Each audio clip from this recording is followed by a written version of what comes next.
We have officially made it to 500 followers, and that was over on Instagram. Thank you guys so much for all the support and love you've shown so far. I'm super excited to see how far we can go. And I want to note that TikTok and YouTube are very close behind, and I appreciate all of you just as much.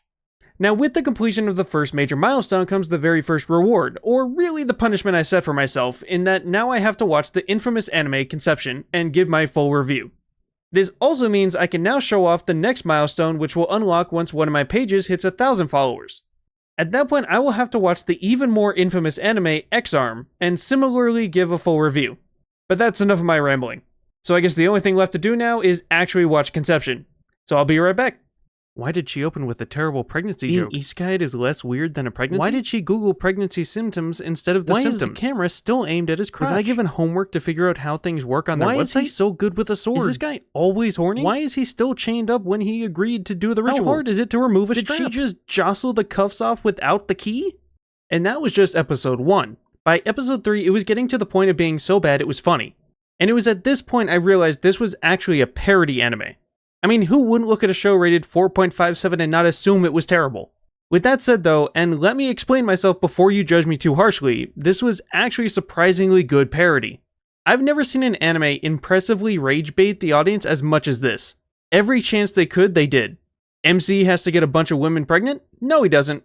Before it gets steamy, the ritual ends and a toddler-aged warrior pops up. Lots of fight sounds interesting, and a growing party means a lot of and the fight's over. Each child is born more powerful the deeper the connection he has to the woman, so maybe they'll be nice romance, and nope, just be nice, listen to them, or give them Stockholm Syndrome for no reason while having zero effect on the resulting kids. Between cutting into big moments with jokes, undoing deaths with characters themselves not understanding how, an entire forced BL episode the MC falls victim to, and a ridiculously pervy mascot that somehow had the best chemistry with the MC of any of the girls, nothing was serious. I didn't even take the children sacrificing themselves seriously because the show broke that expectation way earlier. Most baffling about the score though was that the anime didn't look bad. There were a couple scenes missing animation and others with choppy lip syncing, but overall it was average. So this was actually an underrated anime. Final score 7.4. And once again, thank you for all of the support, it means so much to me. And if I still haven't ruined your opinion of me and you aren't following, make sure to hit that button so we can get to the next milestone as quickly as possible. And they only get crazier the more we accomplish. See you next time.